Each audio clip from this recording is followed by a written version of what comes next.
আর আপনারা জানেন না যে আমার আব্বা মারা গেছেন আমার বয়স যখন 7 বছর, তখন থেকে নিয়ে এই যে 30 বছর পর্যন্ত আমাকে কতগুলো স্ট্রাগলের সিঁড়ি পার হয়ে এই জায়গায় আসতে হয়েছে।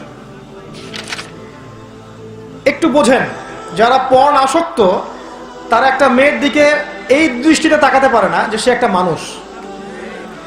সে যখন তাকায় মনে হয় একটা ভোগের বস্তু, একে ভোগ করতে হবে।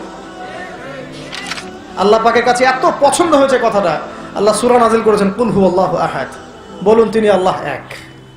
কখনো মনে করেছেন এই সূরা পড়ার সময় তার কথা?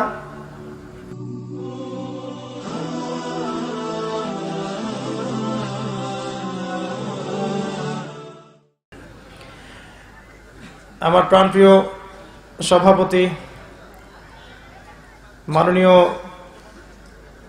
এলাকার প্রতিনিধিবৃন্দ, উপস্থিত যুবক ভাইরা, পর্দার আড়ালে মা বোনেরা, আপনারা কেমন আছেন? আলহামদুলিল্লাহ আলা কুল্লি হাল ওয়া ফি কুল্লি মাকান। আল্লাহ সুবহানাহু ওয়া তাআলা বলেছেন সূরা ইব্রাহিমের মধ্যে, আউযু বিল্লাহি মিনাশ শাইতানির রাজীম, লাইন শাকারতুম লাযীদান্নাকুম, তোমরা যদি শুকরিয়া আদায় করো, কৃতজ্ঞতা প্রকাশ করো, আমি তোমাদের প্রতি আমার নিয়ামতকে বাড়িয়ে দেব। ওয়ালা ইন কাফারতুম, কিন্তু তোমরা যদি কুফরি করো, অস্বীকার করো, মনে রাখবে ইন্না আযাবি লাশাদীদ, আমার আযাব, শাস্তি বড় কঠিন। আল্লাহ রাব্বুল আলামিন একই সাথে গফুরুর রহিম আবার শাদীদুল ইকাব, তিনি পরম করুণাময় অসীম দয়ালু বটে, আবার সে আল্লাহ পাক কঠিন শাস্তিদাতাও বটে।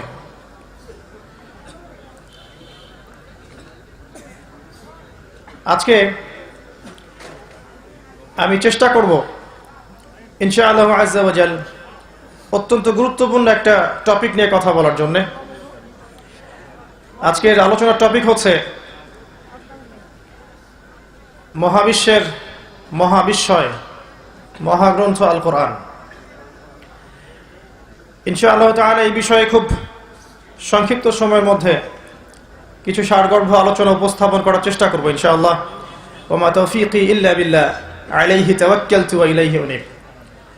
আল্লাহ রাব্বুল আলামিনের কাছে দোয়া করছি আল্লাহ পাক যেন আমাদের প্রত্যেককে আলোচনা শুনে বুঝে আমল করার তৌফিক দান করেন। আমিন। একটা বিষয় নিয়ে আমরা খুব ভয় থাকি। আল্লাহ রাব্বুল আলামিন সূরা সফের মধ্যে বলেছেন, ইয়া আইয়ুহাল্লাযীনা আমানু লিমা তাকুলুনা মা লা তাফআলুন,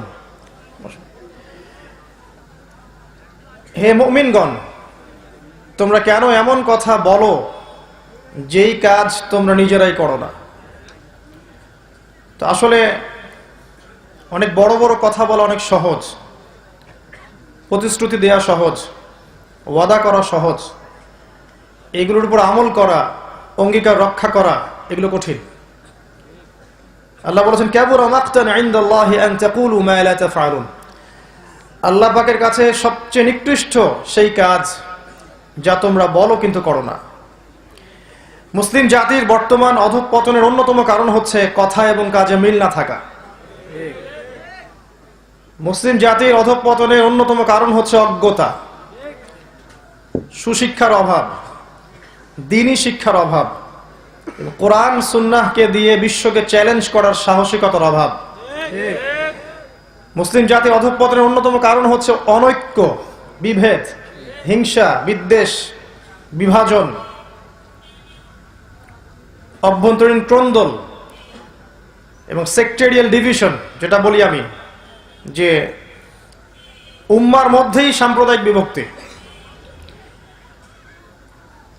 আরেকটা কারণ হচ্ছে আত্মশুদ্ধির অভাব। অনেক জানি আমরা, অনেকে অনেক আমলও করেন বটে, কিন্তু আমলগুলো ভিতর থেকে আসে না। ভিতরে নূরের অভাব আছে, বাসিরার অভাব আছে। উম্মার সমস্যাগুলোকে ফাইন্ড আউট করতে হবে, প্রথম কাজ এটা।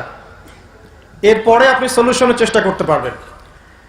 তো আমার কাছে মোটা দাগে কয়েকটা প্রবলেম মনে হয়। একটা হচ্ছে অজ্ঞতা, সঠিক পড়াশোনার অভাব, সঠিক কনস্ট্রাকটিভ সিলেবাসের অভাব, জানা অনুযায়ী আমলের ঘাটতি, দুনিয়ার মোহ, অনৈক্য, হৃদয়ে নূর না থাকা এবং কোরআন সুন্নাহকে দিয়ে এই ওয়ার্ল্ডকে চ্যালেঞ্জ করার সাহসিকতার অভাব আছে আমাদের মধ্যে। এগুলো বড় বড় দাগে সমস্যার কথা বললাম। আমরা একটা সমাজের দিকে আপনাকে নিয়ে যাব আজকে। যদিও গতকাল রাতে লক্ষ্মীপুরের মাহফিলে আমি কথাটা বলেছিলাম, অত বড় বিষয় আপনাদেরকে বলবো না, শুধু মূল পয়েন্টটা বলবো যে আজকে থেকে প্রায় 1450 বছর আগে একটা সমাজ ছিল, যে সমাজের মধ্যে মৌলিক মোটা দাগে 5টা পাপ ছিল। কয়টা পাপ ভাইয়েরা? 1 নাম্বার হচ্ছে আশিরক,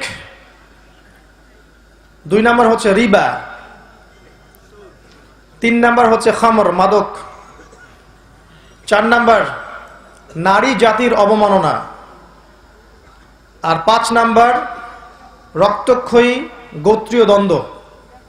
আবার বলছে, ওই জাহেলি মক্কার দিকে তাকান, যেটাকে আমরা এখন বলি আইয়ামে জাহেলিয়াত, তাই না? ওই আইয়ামে জাহেলিয়াতের দিকে তাকিয়ে দেখেন, সেখানে 5টা মৌলিক সমস্যা ছিল মোটা দাগে। এছাড়া আরো মাইনর অনেক সমস্যা ছিল, সেগুলো মেজর প্রবলেম না। মেজর প্রবলেম 5টা ছিল। শিরক, আল্লাহ পাকের তাওহীদের সাথে শিরক করা, আল্লাহকে ছাড়া অন্যের উপাসনা করা বা আল্লাহর কনসেপ্টকে ডিনাই করা, অথবা মাধ্যম পূজা করা, কবর পূজা করা, মাজার পূজা করা, মৃত মানুষের পূজা করা, এগুলো ছিল আইয়ামে জাহিলিয়াতেও। এখনকার বিশ্বের দিকে যদি আপনি তাকান, দেখবেন এখনকার বিশ্বের প্রধান সমস্যা হচ্ছে শিরক। প্রত্যেকটা ক্ষেত্রে এখন শিরক আছে। ইবাদতে শিরক আছে, আপনার পারিবারিক জীবনে শিরক আছে, সামাজিক আচার অনুষ্ঠান সংস্কৃতির মধ্যে শিরক আছে, আপনার ইকোনমিক্সের মধ্যে শিরক আছে, মুআমালাতের মধ্যেও শিরক আছে। মুআমালাতের শিরকটা কেমন? আপনি আল্লাহর হালালকে হারাম করেছেন, আল্লাহর হারামকে হালাল করেছেন, এটা শিরক। সূরা তাওবা পড়ে দেখেন 31 নম্বর আয়াতে আল্লাহ পাক বলেছেন, 29, এরকম হতে পারে, আমি হাফেজ নই। এটা প্রথম। 2 নম্বর প্রবলেমটার দিকে তাকান, রিবা বা সুদ। এখনকার ওয়ার্ল্ড যে অ্যাফেয়ার্স চলছে, এই বিশ্বের ইকোনমিক সেকশনে সবচেয়ে বড় সমস্যা হচ্ছে রিবা বা সুদ। যদি অনেক দিন বলেছি আমি অনেক লেকচারে, হয়তো কারো ভালো লেগেছে বা কারো ভালো লাগে নাই, কিন্তু আমি কারো প্রতি বিদ্বেষ পোষণ করে এই আয়াতটা তেলাওয়াত করিনি। ফাযাক্কির ইন্নামা আনতা মুযাক্কির, তুমি উপদেশ দাও, তুমি শুধু উপদেশদাতা। লাস্তা আলাইহিম বিমুসাইতির, তুমি কারো প্রতি দারোগা নও। একজন দায়ীর কাজ এটা, নবীর কাজ এটা, নবীওয়ালা কাজ যারা করবেন তাদের কাজ এটা। এমনকি ফিরআউনের মতো বড় কাফেরকে যখন দাওয়াত দিতে যাচ্ছেন মুসা আলাইহিস সালাম, আল্লাহ পাক বলছেন, ইযহাব ইলা ফিরআউনা ইন্নাহু তাগা, তুমি ফিরআউনের কাছে যাও, সে সীমা লঙ্ঘন করেছে। আর ফিরআউনের চেয়ে বড় কোনো আল্লাহদ্রোহী এই পৃথিবীতে ছিল না। তুমি ফিরআউনের কাছে যাও, সে সীমা লঙ্ঘন করেছে, কিন্তু ফাকুলা লাহু কাওলাল লাইয়িনা লাআল্লাহু ইয়াতাযাক্কারু আও ইয়াখশা, তার কাছে গিয়ে নম্র ভাষায় কথা বলো। ফিরআউনের কাছে গিয়ে নম্রভাবে কথা বলো, উগ্রভাবে কথা বলো না। লাআল্লাহু ইয়াতাযাক্কারু আও ইয়াখশা, হয়তোবা সে উপদেশ গ্রহণ করবে, আমাকে ভয় করবে। এটা নবীকে আল্লাহ পাক বলছেন। তাহলে একজন দায়ী যে সমাজ সংস্কারের চেষ্টা করবে, আল্লাহর পথে মানুষকে ডাকবে, তার অ্যাটিটিউড, কথা বলার ভাষা, শব্দ চয়ন এবং যাদেরকে সে দাওয়া দিচ্ছে তাদের সামনে তাকে নরম হতে হবে। আক্রমণাত্মকভাবে কাউকে আক্রমণ করে, কারো মনে কষ্ট দিয়ে বা উস্কানিমূলক কথাবার্তা বলে সমাজ সংস্কার করা যাবে না। নবী সাল্লাল্লাহু আলাইহি ওয়াসাল্লাম সম্পর্কে আল্লাহ পাক বলেছেন, তুমি যদি কঠোর মনের হতে তাহলে মানুষ তোমার কাছ থেকে সরে যেত। এটা আল্লাহর দয়া তোমার প্রতি যে তুমি কোমল মনের মানুষ হয়েছ। তো আমি অনেক দিন একটা তেলাওয়াত করেছি যে আল্লাহ রাব্বুল আলামিন সূরা বাকারার মধ্যে বলেছেন, ইয়া আইয়ুহাল্লাযীনা আমানু, হে ঈমানদারগণ, ইত্তাকুল্লাহ, তোমরা আল্লাহকে ভয় করো। ওয়াযারু মা বাকিয়া মিনার রিবা, সুদের অবশিষ্ট সব অংশ ছেড়ে দাও, চক্রবৃদ্ধি হারে সুদ খেও না। ওয়া ইল্লাম তাফআলু, যদি তোমরা এটা না করো, ফাযামু বিহারবিন মিনাল্লাহি ওয়া রাসূলিহি, তাহলে আল্লাহ এবং তার রাসূলের সাথে যুদ্ধের ঘোষণা শুনে রাখো। ডিসিশন আপনার। আমরা শুধুমাত্র আয়াতগুলো তেলাওয়াত করে শোনাচ্ছি। রাসূলুল্লাহ সাল্লাল্লাহু আলাইহি ওয়াসাল্লাম সহিহ বুখারীর হাদিসে বলেছেন, যে ব্যক্তি 1 দিরহাম সুদ খায় সে যেন 36টা মেয়েকে ধর্ষণ করলো। একটা বিখ্যাত হাদিস তো আপনারাও জানেন, সুদের পাপের 73টা শাখা আছে বা 70টা শাখা আছে। 2টা হাদিস।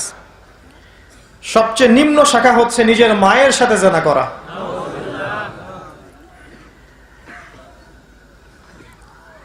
আল্লাহ রাব্বুল আলামিন বলেছেন, আল্লাযীনা ইয়াকুলুনা রিবা, যারা রিবা খায়, সুদ খায়, লা ইয়াকুমুনা ইল্লা কামা ইয়াকুমু ইয়াকুমুল্লাযী ইয়াতাখাব্বাতুহু আশ-শাইতানু মিনাল মাস। যারা রিবা বা সুদ খাচ্ছে তারা কিয়ামতের মাঠে এমন অবস্থায় উঠবে যে দেখে মনে হবে তাদেরকে জিন ধরেছে। জিন ধরা রোগী দেখেছেন কখনো?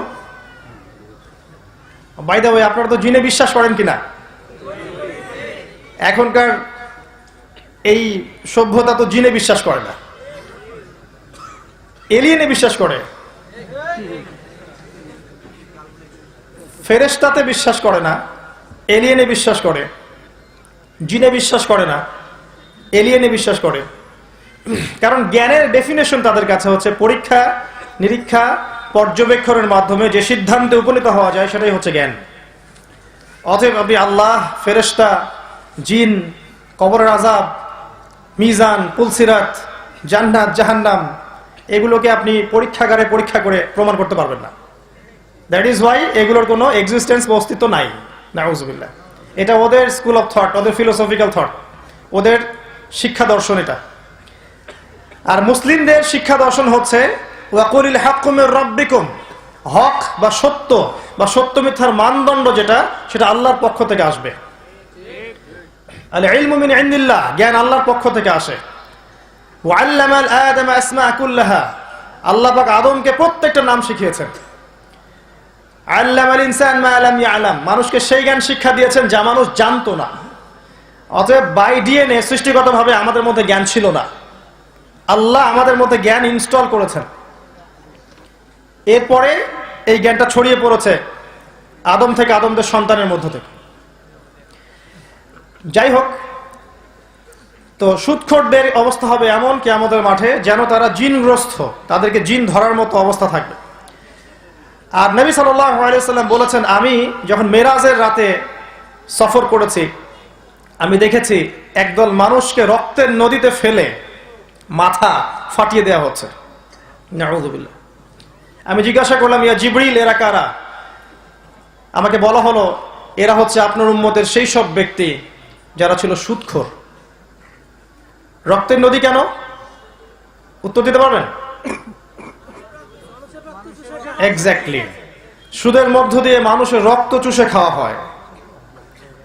ইসলামিক ইকোনমিক সিস্টেম যাকাত কেন্দ্রিক, ব্যবসা কেন্দ্রিক, কৃষিভিত্তিক, দান সাদাকা কেন্দ্রিক, এটা ইসলামিক ইকোনমিক্সের বেজ। আর বর্তমান ইকোনমিক্সের বেজ হচ্ছে রিবা, সুদ। ওয়া আহাল্লাল্লাহুল বাই'a ওয়া হাররামা রিবা, আল্লাহ পাক ব্যবসাকে হালাল করেছেন, রিবাকে হারাম করেছেন। ডিফারেন্সটা কোথায়? ওরা তো বলছে ইন্নামাল বাই'উ মিসলু রিবা, ব্যবসা সুদের মতোই। আল্লাহ বলছেন আমি ব্যবসাকে হালাল করেছি, রিবাকে হারাম করেছি। বিজনেসে ইসলামিক ইকোনমিক্সের মধ্যে একটু বোঝেন, মানি বা টাকা এটা মার্কেটের মধ্যে সার্কুলেট করতে থাকে, ঘুরতে থাকে। মূল যেটা মূলধন টাকা, এটা বাজারে ঘুরতে থাকে। ইসলামিক ইকোনমিক্স এমন। আজকে আপনি ধনী আছেন, কালকে আপনি গরিব হতে পারেন, চান্স আছে। কারণ ব্যবসায় লাভ এবং লসের কি আছে? রিস্ক আছে। চিরস্থায়ী কেউ ধনী থাকতে পারবে না ব্যবসায়, কোনো গ্যারান্টি নাই। আর আজকে যে দরিদ্র সে কাল ধনী হতে পারে, ব্যবসায় এই সুযোগ আছে। ইসলামিক মনিটারি সিস্টেমের মধ্যে মানি বা টাকা মার্কেটের মধ্যে সার্কুলেট করতে থাকে, ঘুরতে থাকে। এখানে চিরস্থায়ী ধনী হওয়ার সুযোগ নাই, বা চিরস্থায়ী দরিদ্র থাকারও সম্ভাবনা নাই। এটা আল্লাহর হাতে। রিজিকটা কার হাতে তখন? আল্লাহর হাতে। তখন আল্লাহ আপনাকে রিজিক দিবেন। ওই ব্যবসার ওই মার্কেটের উপরে আল্লাহ কন্ট্রোল করবেন। আর যখন আপনি রিবায় চলে গেছেন, এখানে মানি টাকা সার্কুলেট করবে না, বরং এখানে ধনী ডে বাই ডে আরো ধনী হতে থাকবে, আর দরিদ্ররা ডে বাই ডে আরো পভার্টি এবং ডেস্টিটিউশনের মধ্যে যেতে থাকবে। এটাই আল্লাহ পাক হারাম করেছেন, কারণ এটা সবচেয়ে বড় জুলুম বটে। আর যদি এমন হয় ধনীরা ধনী হতেই থাকছে এবং তাদের যাকাতও দিচ্ছে না, তাহলে অবস্থা চিন্তা করেন কি হতে পারে। তো এই হচ্ছে বেসিক ডিফারেন্স। আজকের টপিক ইকোনমিক্স না, না হলে এটা নিয়ে আমি ইনশাআল্লাহ 2 ঘন্টা কথা বলতে পারবো। তো সমস্যাটা হচ্ছে এখানে মানি সার্কুলেট করে না রিবার মধ্যে। এই কারণে ধনীরা চিরস্থায়ী ধনী হতে পারে। এই কারণে ওই সব ধনীদের হাতে কোন কোন ক্ষেত্রে একটা বড় রাষ্ট্র পর্যন্ত জিম্মি হয়ে যেতে পারে। এটাকে বলে ক্যাপিটালিজম বা পুঁজিবাদ। এর অপোজিশনে একটা মতবাদ চালু করা হয়েছিল, যেটাকে আমরা কমিউনিজম বলে থাকি। ওই চায়না এবং রাশিয়া যার উপর দাঁড়িয়ে আছে, যদিও বা এই মতবাদটা 100% ইসলামের সাথে সাদৃশ্যপূর্ণ নয়, অনেক পার্থক্য আছে, তারপরেও এর উপর দাঁড়িয়ে চায়না রাশিয়া উন্নতি করেছে। আজকে সারা বিশ্বের দিকে তাকিয়ে দেখেন, বাজার নিয়ন্ত্রণ করছে কারা? চাইনিজরা। ওরা কিন্তু পুঁজিবাদে নাই, ওরা আছে কমিউনিজমের উপরে। ইকোনমিক্স একটা খুব গভীর সাবজেক্ট, যেটা নিয়ে পড়াশোনা করা উচিত এবং আমাদের মাদ্রাসায় পড়ানো উচিত। রিবার কথা বলতে গিয়ে কথাগুলো বলে ফেললাম, যে রিবা মার্কেটের মধ্যে মানি সার্কুলেট হতে দেয় না। এই কারণে আল্লাহ পাক এটাকে হারাম করেছেন, রক্ত চুষে খাওয়ার মতো। এই জন্য রক্তের নদীতে ফেলে আপনাকে শাস্তি দেওয়া হবে, নাউযুবিল্লাহ। এটা ছিল 2 নম্বর সমস্যা। 3 নম্বর ছিল মাদক। তাকিয়ে দেখেন আজকের বিশ্বের দিকে, তাকিয়ে দেখেন যুব সমাজের সবচেয়ে বড় সমস্যা কি? অধঃপতনের মাদক। যুবকদের অধঃপতনের অন্যতম কারণ হচ্ছে মাদক, পর্নোগ্রাফি, হারাম অ্যাফেয়ার্স, যেটা আমরা খুব পছন্দ করি।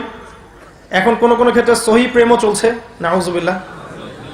দিনদার ভাইয়ের সাথে দিনী বোনের প্রেম, এটা সহি প্রেম নাকি?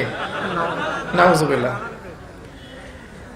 তো হারাম অ্যাফেয়ার্স সমস্যা। যুবকদের একটা সমস্যা হচ্ছে পারিবারিক সাপোর্টের অভাব। পারিবারিক সাপোর্টের অভাবে এদের মানসিকতাগুলো বিক্ষিপ্ত হয়ে যায়, হতাশায় তারা ভোগে।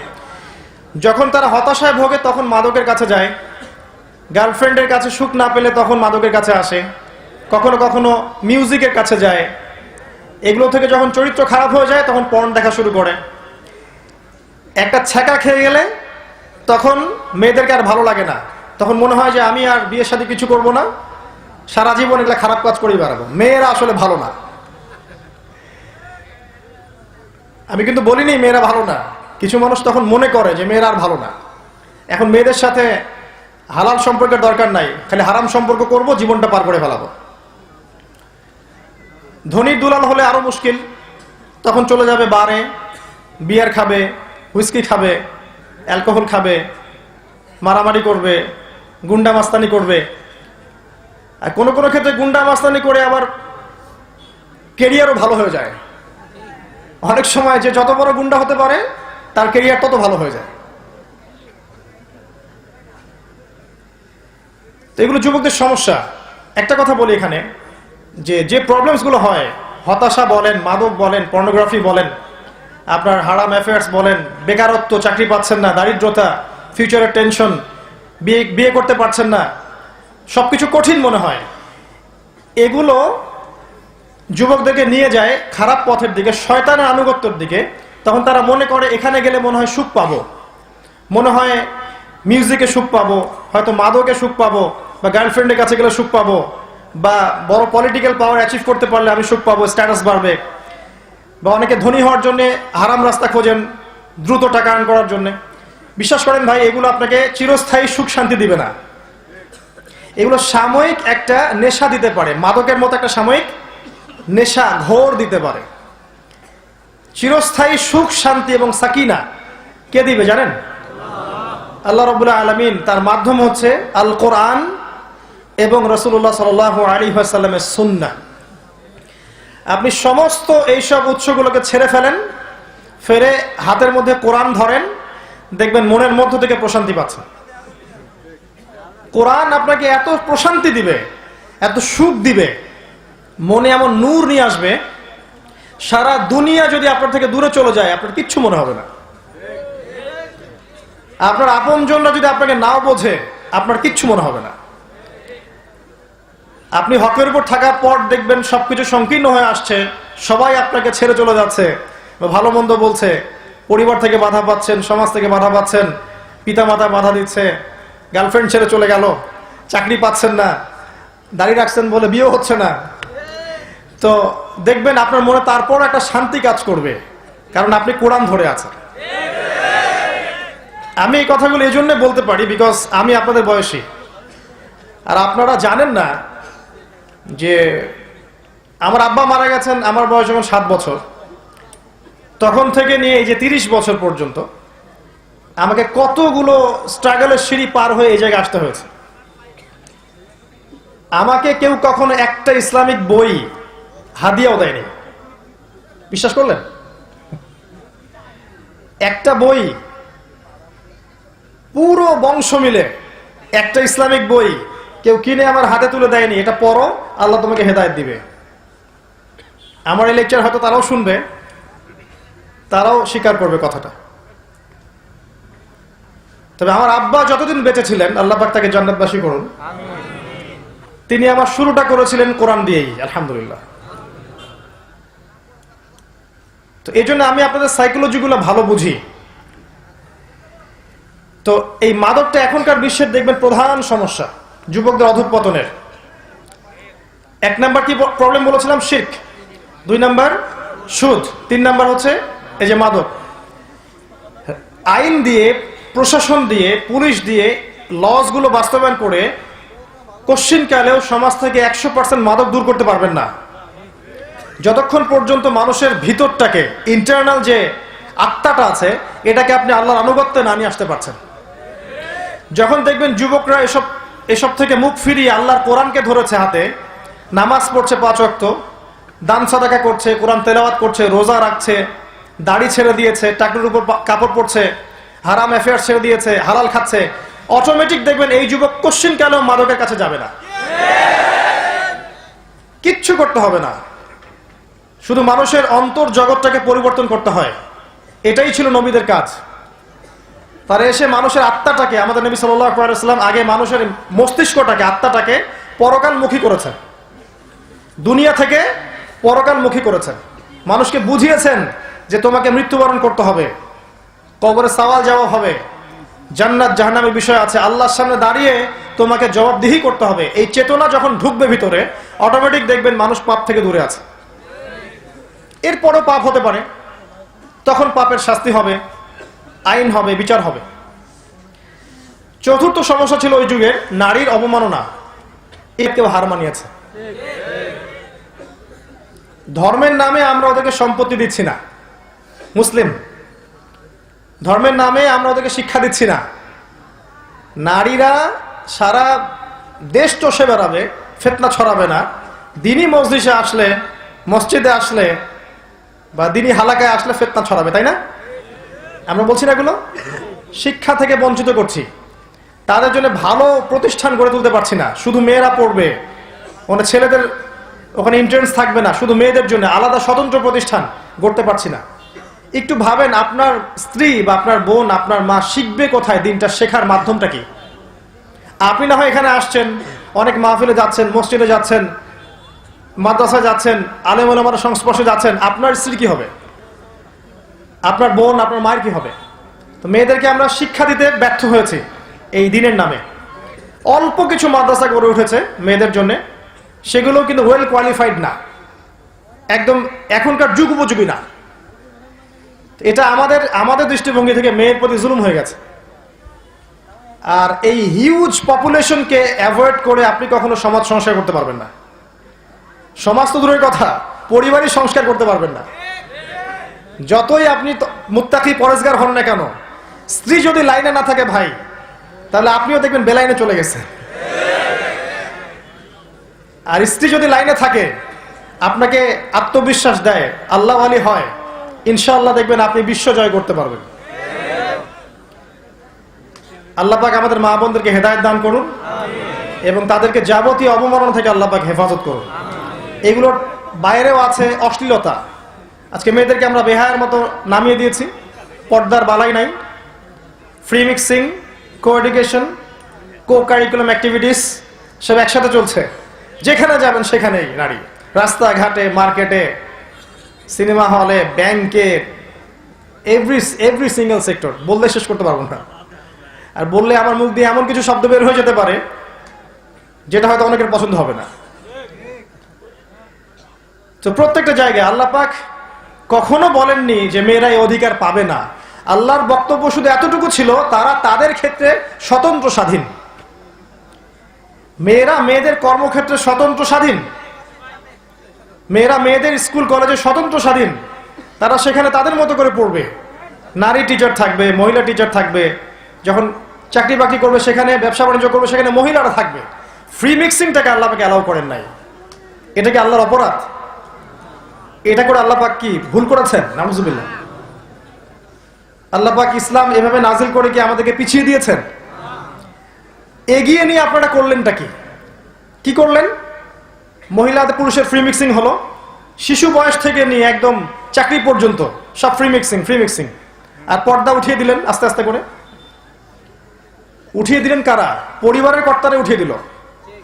পরিবারের লোকরা পর্দার দিকে খেয়াল করছে না। উঁচু লেভেলে আঙ্গুল তোলার সময় পরে আগে নিজের দিকে দেখেন না, পরিবারে পর্দা উঠিয়ে দিলেন। আর দায়ুসের মতো আচরণ করছি, পরিবারে বেহায়াপনা, অশ্লীলতা, অপসংস্কৃতি। মনে করছে আমার মেয়েটা ছোট, বড় হলে ঠিক হয়ে যাবে। বড় হতে হতে দেখা গেল ও 4-5টা বয়ফ্রেন্ড চেঞ্জ করে ফেলছে। তো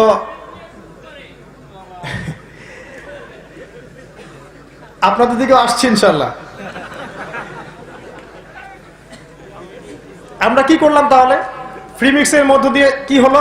বেহায়াপনা ছড়াচ্ছে। যখন আপনি নারীদেরকে এভাবে ছড়াবেন, পরিবারের ক্ষেত্রে হোক, সমাজের ক্ষেত্রে হোক, আস্তে আস্তে যেটা হবে যে ছেলে মেয়ের মধ্যে একটা চৌম্বক আকর্ষণ আল্লাহ পাক সৃষ্টি করে দিয়েছেন। এর ফলশ্রুতিতে দেখা যাবে যে সমাজে দুর্ঘটনা ঘটবে, নারী পুরুষের মধ্যে হারাম অ্যাফেয়ার্স হবে, জেনা বাড়বে, পরকীয়া বাড়বে। আর এই যে পর্নোগ্রাফি যে ছড়িয়ে দেওয়া হয়েছে, পর্নোগ্রাফির মধ্য দিয়ে মানুষকে আর মানুষ রাখা হয় নাই, মানুষকে বানানো হয়েছে পশু। একটু বোঝেন, যারা পর্ন আসক্ত তারা একটা মেয়ের দিকে এই দৃষ্টিতে তাকাতে পারে না যে সে একটা মানুষ। সে যখন তাকায় মনে হয় একটা ভোগের বস্তু, একে ভোগ করতে হবে, তাকে সম্মান দিতে হবে, বা সে একটা আলাদা মানুষ, তার একটা আত্মা আছে, তার একটা সত্তা আছে, এই কনসেপ্ট থাকে না। মনে হবে সে ভোগের বস্তু। এটা কিন্তু পরিকল্পিতভাবে সারা বিশ্বে ছড়িয়ে দেওয়া হয়েছে, যাতে করে নারীকে নারী মনে না করে পুরুষরা। এবং যখন এরকম সেন্টিমেন্ট তৈরি হবে তখন ধর্ষণ বাড়তে থাকবে এবং দেখবেন ডে বাই ডে এটা বাড়ছেই আর বাড়ছে। আইন দিয়ে আপনি পারবেন না ডমিনেট করতে যতক্ষণ পর্যন্ত সমস্ত পর্ন সাইট বন্ধ করছেন। রুলস করে যতক্ষণ পর্যন্ত সমস্ত পর্ন সাইট বন্ধ না করছেন, ধর্ষণের সংখ্যা কমবে না। ছেলেদেরকে দোষ দিয়ে লাভ নাই যে ছেলেদের মনে রোগ আছে। যখন একটা ছেলে, এখন তো মেয়েরাও পর্ন দেখে, সবাই, ছেলে মেয়ে সবাই, এরা যখন রাতের বেলা প্রত্যেক রাতে এগুলো দেখতে থাকবে, ওর মাইন্ডসেটটা পরিবর্তন হয়ে যাবে। ভালোবাসাকে যৌনতা দিয়ে পরিবর্তন করে দেওয়া হয়েছে। ভালোবাসা, এই যে ভালোবাসা, স্ত্রীর প্রতি একটা ভালোবাসা, মহব্বত, দেখবেন ওটাকে একটা যৌনতা দিয়ে পরিবর্তন করে দেওয়া হয়েছে। ওই যৌনতাকে মনে করা হয় এখন ভালোবাসা। নাউজুবিল্লাহ। সেটা অন্য একটা বিষয়। যেসব পরিবারে স্বামী স্ত্রীর মধ্যে মধুর সম্পর্ক আছে তাদের জীবনটা আর যাদের মধ্যে এই সম্পর্ক নাই তাদের জীবনকে এক। যারা বিয়ের আগে কখনো কোনো মেয়েকে স্পর্শ করেনি, একটা মেয়েকে দিনের কারণে ভালো লেগেছে, ভালোবেসেছে, বিয়ে করেছে, তাদের সংসারটা সুখী না? আর যারা বিয়ের আগে অনেকগুলো মেয়ের সংস্পর্শ পেয়েছে, অনেকগুলো প্রেম করেছে, অ্যাফেয়ার্স হয়েছে, জেনা হয়েছে, পরে গিয়ে একটা বিয়ে করেছে, ওর সংসার কি সেম হবে? তো এখানে ভালোবাসাকে যৌনতা দিয়ে পরিবর্তন করা হয়েছে। এই কাজটা করেছে পর্নোগ্রাফি। এর মূল রূপকার কে জানেন? বাংলাদেশ না, এর মূল রূপকার হচ্ছে পশ্চিমা বিশ্ব। বিশ্বের যত বড় বড় ফাসাদ, রিবা বলেন, পর্নোগ্রাফি বলেন, মাদক বলেন, শিরক বলেন, ইকোনমিক স্যাংশন বলেন, বড় বড় যে বিষয়গুলো আছে, ইভেন এই জঙ্গিবাদের কথাই বলেন, সবগুলোর মূল রূপকার হচ্ছে এরা এগুলোর মূল রূপকার। সুকৌশল এগুলোকে তৈরি করে সারা বিশ্বে ছড়িয়ে দিয়েছে ওদের ভিশন বাস্তবায়ন করার জন্য। ভিশনটা কি? They want to rule the world. তারা এই বিশ্বকে শাসন করতে চায়। আর এই বিশ্বকে শাসন করতে গেলে সবচেয়ে বড় বাধা মুসলিমরা, মুসলিম যুবকরা, তরুণরা এবং আল্লাহওয়ালা মানুষেরা। কারণ তারা শিরকের সাথে আপোষ করে না, বেদাতের সাথে আপোষ করে না, হারাম মানতে চায় না, জিনা করতে চায় না, মাদক খেতে চায় না। এরা বাধা দেয়, কথা বলে, রেডিওতে কথা বলে। তো এদের ইন্টারনাল আত্মাটাকে ধ্বংস করে দেওয়ার জন্য মাদক, পর্নোগ্রাফি, রিবা এইসব ছড়িয়ে দেওয়া হয়েছে। আত্মার মধ্য থেকে নূর চলে গেছে। নূর চলে গেলে ঈমান আর কাজ করবে না। আর ঈমানের তেজ যখন কমে যাবে, তখন ওই জাতিটাকে দিয়ে আপনি কোনো চ্যালেঞ্জিং বিষয় আশা করতে পারেন না। আমরা এখানে না বসে যদি এটা সাহাবায়ে কেরামের মজলিস হতো, তারা কখন এগুলোর সাথে আপোষ করতেন? তো এই হচ্ছে বাস্তবতা। তো অনেকগুলো কথা বলে ফেললাম মাঝখানে, আমি মূল প্রসঙ্গে আসি। এই নারীর অবমাননা ওই যুগের চাইতে এখন বেশি হচ্ছে। ধর্মের নামে হোক, অধর্মের নামে হোক, বেহায়াপনার নামে হোক, এই যে ধর্ষণ করা হচ্ছে, জেনা হচ্ছে, ব্যভিচার হচ্ছে, পরকীয়া বাড়ছে। গেট আপ, ড্রেস আপ দেখলে তো মনে হচ্ছে মাশাআল্লাহ সবাই হুর পড়ি নাকি। আরেকটা কথা বলি কষ্ট করে, যে কিছু ডিজিটাল পর্দাও আছে এখন, যেগুলো সমাজে মুসলিমদের মধ্যে ফিতনা ছড়াচ্ছে বেশ। খাস পর্দা করুন করার মতো করে। পোশাকটা এমন হবে না যে পোশাকটা দিয়ে গায়ের কাঠামো বোঝা যায়, 1 নাম্বার। 2 নাম্বার, পোশাকটা এমন হবে না যে পোশাক পরার পরে গায়ের রং বা গায়ের এই যে স্কিন দেখা যায়। আমার এখান থেকে এই অংশ স্কিন দেখা যাচ্ছে কি? এটা পর্দা, এটা পর্দা নয়। কাপড় এমন হবে না যে আপনি মেয়ে হয়ে ছেলের পোশাক পরছেন, এমন কাপড় পরা যাবে না। আর 4 নাম্বার হচ্ছে অমুসলিমদের সংস্কৃতি যেগুলো পোশাকের মধ্যে আছে এগুলো পরা যাবে না। এই 4টা মূলনীতি মা বোনদেরকে মানতে হবে। আল্লাহ পাক তাদেরকে মানার তৌফিক দান করুন এবং আমাদের স্বামী এবং বাবাদেরকে এই তৌফিক দান করুন যাতে আমরা স্ত্রীদেরকে পর্দায় রাখতে পারি, মেয়েদেরকে পর্দায় রাখতে পারি। সারা বিশ্ব কোথায় চলে যাক যাক ভাই, সারা দেশ কোথায় যায় যাক, সারা সমাজ কোথায় যায় যাক, আপনি আপনার গঠন এককটা ঠিক রাখেন, আপনার পরিবার। তবে যখন সমাজ কলুষিত হয়ে যায় তখন পরিবারও ঠিক থাকে না। কারণ আমাদের পরিবার তো সমাজের অন্তর্ভুক্ত। পরিবার হচ্ছে একটা সমাজের গঠন একক। তো সমাজ যদি কলুষিত হয় তখন একা একা তো আর ভালো থাকা যায় না। তাই ভালো মানুষদের সংস্পর্শে থাকতে হয়, আল্লাহওয়ালাদের সংস্পর্শে থাকতে হয়, তাদের সাথে মিলেমিশে একটা কমিউনিটি বেস থাকতে হয়। আলেম ওলামার সংস্পর্শে গিয়ে, মাদ্রাসা মসজিদের সাথে সম্পৃক্ত রেখে, দিনী হালাকার মধ্যে, নামাজের মাধ্যমে, নামাজ জামায়াত এগুলোর মধ্য দিয়ে কিন্তু দেখবেন যে আপনি সমাজে সামাজিকভাবে বেঁচে আছেন। আর এখন পরিবারগুলো হয়ে গেছে সব স্বতন্ত্র। দেখা যায় একটা পরিবারের মধ্যেই সব সদস্য আলাদা আলাদা জগতে বাস করে। কিভাবে? সবার হাতে একটা করে ফোন আছে, সবার একটা একটা আলাদা জগৎ। একটা ঘরের মধ্যে বসে সবাই গল্প করছে, দেখবেন সবার হাতে একটা করে ফোন। সবাই আলাদা আলাদা জগতে বাস করছে একই ছাদের নিচে বস করার পরেও। তো আমরা আল্লাহর কাছে দোয়া করছি এই মজলিসে ইনশাআল্লাহ আল্লাহ পাক দোয়া কবুল করবেন। আল্লাহ পাক যেন আমাদেরকে সমস্ত রকম শিরক থেকে মুক্ত রাখেন, সুদ থেকে মুক্ত রাখেন, মাদকদ্রব্য থেকে মুক্ত রাখেন এবং পর্দার মধ্যে থাকার তৌফিক দান করেন মা বোনদেরকে। ছেলেদেরও পর্দা আছে। আল্লাহ পাক সূরা নূরের মধ্যে আগে ছেলেদের পর্দার কথা বলেছেন। ছেলেদেরকেও পর্দা করতে হবে। এটার জন্য অনেকে অনেক বেগ পান, অনেক প্রশ্ন করেন।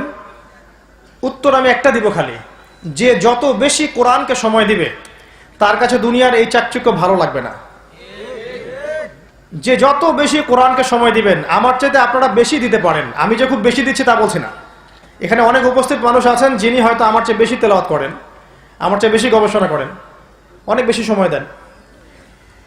তো যে যত বেশি সময় দিবেন কোরআনকে, তার কাছে দুনিয়ার নোংরামিগুলো তত খারাপ লাগবে। আপনার নজরকে হেফাজত করা ইজি হবে আপনার জন্য। এর পাশাপাশি একা একা থাকবেন না, তিনি ভাইদের সাথে মিলেমিশে থাকবেন, একাকি ঘুমাবেন না। এবং বাসার মধ্যে যে ঘরে ঘরে যে আমাদের টিভি মনিটর এগুলো আছে, এগুলো রাখবেন না। সবাই যেখানে বসেন ডাইনিং রুম সেখানে রাখবেন। যাবতীয় পর্ন সাইটগুলোকে ব্লক করে রাখবেন আপনার ফোন থেকে। এটা করা যায়। 5 ওয়াক্ত নামাজ টাইম টু টাইম পড়বেন।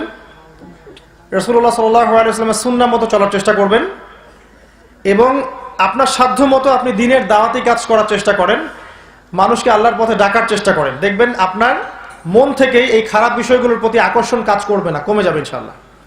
এটা একটা টিপস দিলাম। আরেকটা হচ্ছে বেশি থেকে বেশি আল্লাহর জিকির করবেন।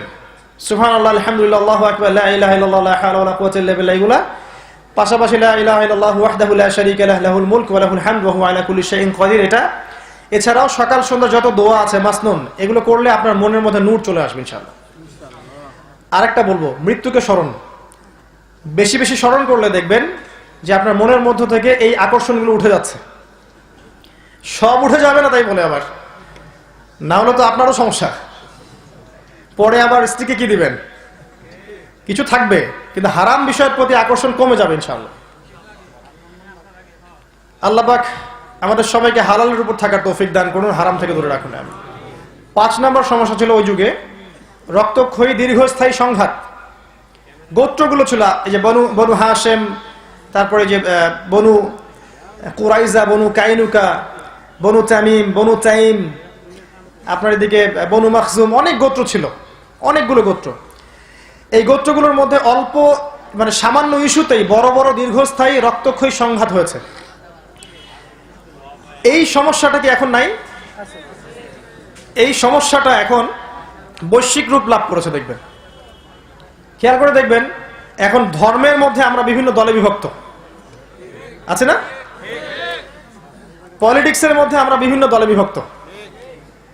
আবার জিও পলিটিক্সের ক্ষেত্রে দেখেন আমরা বিভিন্ন রাষ্ট্রে বিভক্ত, এবং এক রাষ্ট্র কিভাবে আরেক রাষ্ট্রকে আক্রমণ করে ডমিনেট করতে পারে এই চেতনায় ফিকির করতে থাকে সারা জীবন।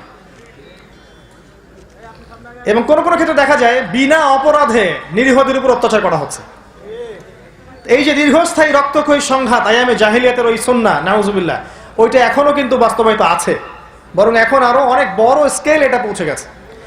তো আমি একটু গুটাচ্ছি এই জায়গা থেকে, যে আমি যে 5টা মৌলিক সমস্যার কথা বললাম, আইয়ামে জাহিলিয়াতে যে 5টা সমস্যা ছিল, 1 নাম্বার আল্লাহর সাথে শিরক করা, 2 নাম্বার কি রিবা বা সুদ, 3 নাম্বার মাদকদ্রব্য, 4 নাম্বার নারী জাতির অবমাননা, আর 5 নাম্বার কি দীর্ঘস্থায়ী রক্তক্ষয়ী সংঘাত। এগুলো কিন্তু বর্তমান বিশ্বেও মৌজুদ আছে। আপনাকে 2 চোখ দিয়ে দেখতে হবে, বাইরের চোখ আর ভিতরের চোখ। এখন প্রশ্ন হচ্ছে যে এই যে যুগটা ছিল, এই যুগটা কেমন করে পরিবর্তন হলো? উত্তর, এই যুগটা পরিবর্তন হয়েছে কোরআনের আলোয়। ওই যুগটা পরিবর্তন হয়েছে কোরআনের আলোয়। একটু দেখাবো কিভাবে। রাসূলুল্লাহ সাল্লাল্লাহু আলাইহি ওয়াসাল্লাম এই যুগেই জন্ম নিয়েছিলেন, তাই না? জন্ম নেওয়ার পরেও কিন্তু তিনি ওই যুগের স্রোতে গা ভাসিয়ে দেননি। তিনি আগে থেকে ভালো মানুষ ছিলেন, এতিমের খোঁজ খবর নিতেন, কখনো শিরক করেন নাই, স্ট্যাচু ওয়ার্শিপ করেন নাই, কখনো তিনি মাধ্যম পূজা করেন নাই, কখনো সুদের ধার কাছে যান নাই, মাদক খান নাই, জেনার ধার কাছে যান নাই। এতিমের খোঁজ নিয়েছেন, বিধবার খোঁজ নিয়েছেন, অসহায়ের পাশে দাঁড়িয়েছেন। যাবতীয় চারিত্রিক গুণাবলীতে তিনি আগেই বলিয়ান ছিলেন, আগে থেকেই। আল্লাহ পাক সূরা কলামের মধ্যে বলেছেন না, ইন্নাকা লাআলা খুলুকিন আযীম, আপনি মহান চরিত্রের অধিকারী। এই সমাজে জন্ম নেওয়ার পরে তিনি সমাজের এই বিষয়গুলোকে মেনে নিতে পারলেন না। এক পর্যায়ে কিন্তু হিলফুল ফুজর তৈরি করেছিলেন, তাই না? কিন্তু মানুষের মস্তিষ্ক প্রসূত জ্ঞান দিয়ে আসলে সমাজ সংস্কার করা যায় না, এটাই বাস্তব। এই জন্য নবী সাল্লাল্লাহু আলাইহি ওয়াসাল্লাম শতভাগ সফল হয়েছিলেন এটা আমরা বলতে পারছি না, কারণ সমাজের সমস্ত সমস্যা তিনি তখন দূর করতে পারেননি। এরপর যখন তার বয়স 40 হয়ে গেল, সমাজ থেকে তিনি ডিসকানেক্টেড থাকতে লাগলেন, তাই না? আপনারা সিরাত তো পড়েছেন, পড়েন নাই? রাসূলুল্লাহ সাল্লাল্লাহু আলাইহি ওয়াসাল্লামের জীবনে একটা বার কারা কারা পড়েছেন হাত তোলেন। আপনারা সংখ্যাটা একটু দেখেন। বাস্তবতা হচ্ছে এটা, বাস্তবতা যখন এমন, তখন আল কোরআনের আলো ঘরে ঘরে জ্বলবে না। বাস্তবতা যখন এমন, তখন আল কোরআনের আলো ঘরে ঘরে জ্বলবে না, বিশ্বে জ্বলবে না। যখন এই প্রশ্নের উত্তর দেওয়ার জন্য সবাই হাত উঁচু করবেন, যে আমরা সবাই রাসূলের জীবনী একবার পড়েছি, সবাই কোরআন একবার খতম দিয়েছি অর্থসহ, সবাই দিনের বেসিক জ্ঞান অর্জন করেছি, ঠিক আছে, সবাই আল্লাহর হালালকে হালাল জেনেছি, হারামকে হারাম জেনেছি, তখন দেখবেন আল কোরআনের আলো সব জায়গায় জ্বলবে, তার আগে জ্বলবে না। তো রাসূল সাল্লাল্লাহু আলাইহি ওয়াসাল্লাম যখন এই 40 বছরে আসলেন, তখন সমাজ থেকে ডিটাচ থাকা শুরু করলেন। অল্প কিছু খাবার নিতেন, নিয়ে গুহায় চলে যেতেন। হেরা গুহায় বসে তিনি ধ্যান করতেন, আল্লাহকে ডাকতেন, এবং এই সমস্যা কেমন করে সলভ করা যায় এই চিন্তা ফিকির করতেন। এবং তার স্ত্রী খাদিজা রাদিয়াল্লাহু আনহা তাকে হেল্প করতেন, খাবার দিয়ে আসতেন। আপনারা হয়তো যারা হজ উমরা করতে গিয়েছেন তারা দেখেছেন যে গারে হেরা কত উঁচু, দেখেন নাই? এত উঁচু, উঠতে আর নামতেই 2-3 ঘন্টা সময় চলে যাবে। এত উঁচু পথ খাদিজা রাদিয়াল্লাহু আনহা একজন মহিলা হয়েও ওঠানামা করেছেন তার স্বামীর স্বপ্ন বাস্তবায়নে সাহায্য করার জন্য। খেয়াল করেছেন? তাই ঘরের মধ্যে একটা নেককার স্ত্রী থাকলে আপনি দুনিয়াতে জান্নাতে থাকবেন ইনশাআল্লাহ। আর ঘরে যদি একটা বদকার স্ত্রী থাকে তাহলে দুনিয়াতেই আপনি জাহান্নাম। খাদিজা রাদিয়াল্লাহু আনহা ছিলেন তার প্রেমময় প্রিয়তম স্ত্রী, যার কথা তিনি শেষ বয়সে গিয়েও বলতেন। আর আয়েশা রাদিয়াল্লাহু আনহা একটু ঈর্ষা করতেন, আপনি কেন তার কথা বলেন, যার দাঁত পড়ে গিয়েছিল, বয়স হয়ে গিয়েছিল।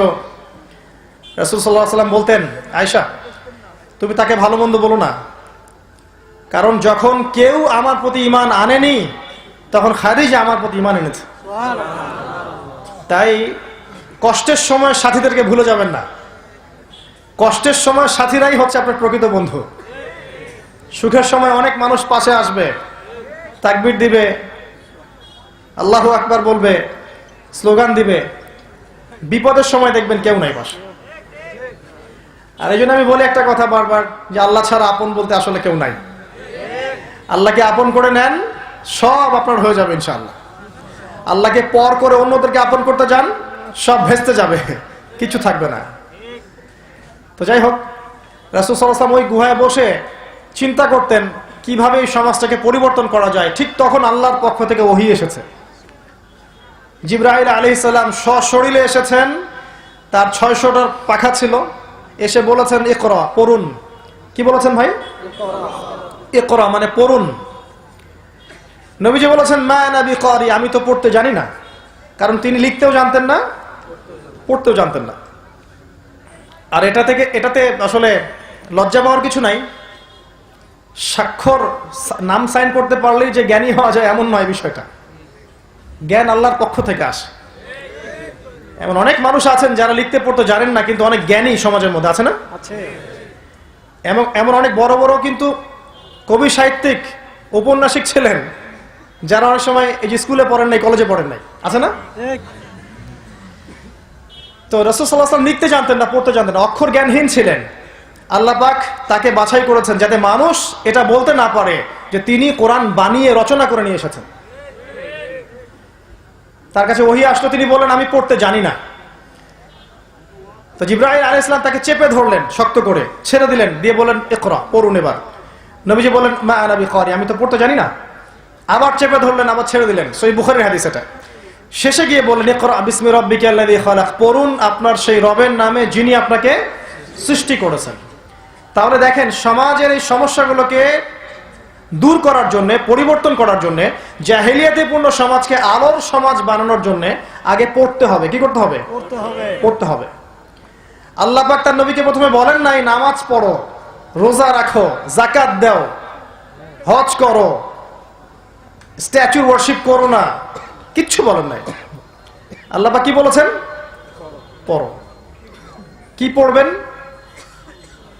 জেনারেল লাইনেই পড়েন আর মাদ্রাসা লাইনেই পড়েন না কেন, আপনাকে কয়েকটা সাবজেক্ট পড়তে হবে। 1 নাম্বার আল কোরআন, কোরআনের তিলাওয়াত শিখতে হবে। অর্থ বুঝতে হবে, তাফসীর পড়তে হবে, আরবি ভাষা শিখতে হবে, কোরআন নিয়ে গবেষণা করতে হবে। 2 নম্বর হাদিস, হাদিসের ছোট থেকে বড় সমস্ত কিতাবগুলো পড়তে হবে, একদম হাদিস 40 থেকে শুরু করে এই যে ফয়জুল কালাম, রিয়াদুস সালিহিন, মিশকাত, বুলুগুল মারাম, নাসাই, আবু দাউদ, তিরমিজি, বুখারী, মুসলিম, সব ধাপে ধাপে, একবারে আবার গাছের আগায় উঠতে যাবেন না। 3 নম্বর পড়তে হবে সিরাত, রাসূলুল্লাহ সাল্লাল্লাহু আলাইহি ওয়াসাল্লামের জীবনী। 4 নম্বর পড়তে হবে ইসলামের ইতিহাস। 5 নম্বর পড়তে হবে ইসলামিক ইকোনমিক্স বা ইসলামী অর্থনীতি। 6 নম্বর পড়তে হবে সাহাবায়ে কেরামের জীবনী। 7 নম্বর জিওপলিটিক্স, মানে এই যে ভূ রাজনৈতিক প্রেক্ষাপট।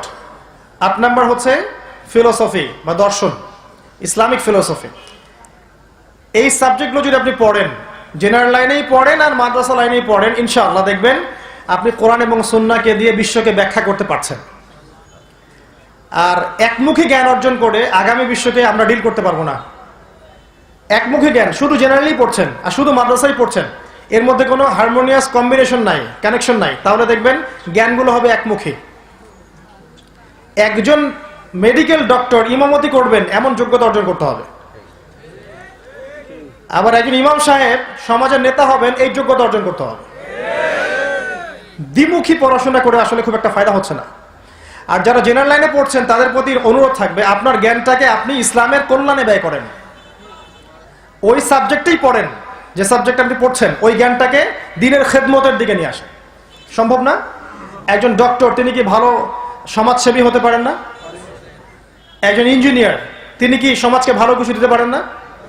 একজন অর্থনীতিবিদ, রাষ্ট্রবিজ্ঞানে পড়েছেন, তিনি সমাজকে, রাষ্ট্রকে ভালো কিছু দিতে পারবেন না?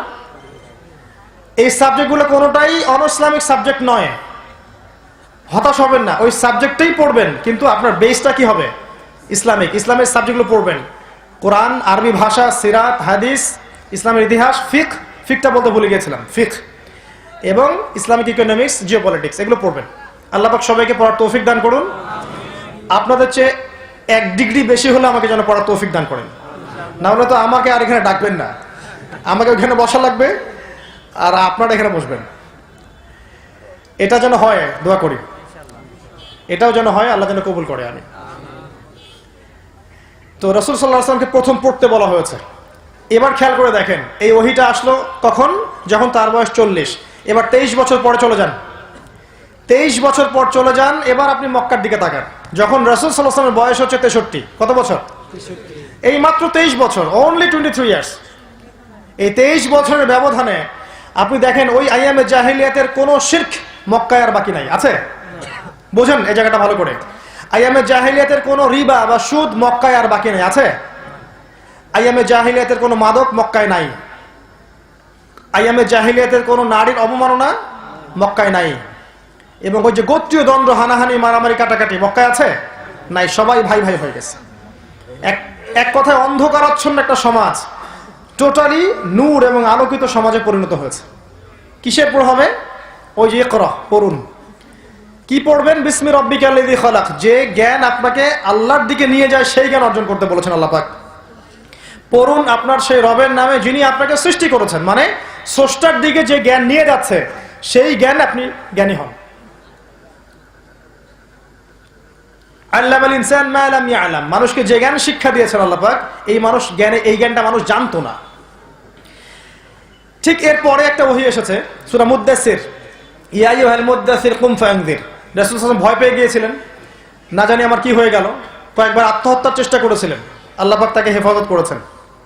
যেখানেই উঠেছেন পাহাড়ে, তিনি মনে করেছেন আমি মনে হয় পাগল হয়ে গেছি, আমার কাছে এগুলো কি আসছে, ভয় পেয়ে গিয়েছেন তিনি। এটা স্বাভাবিক।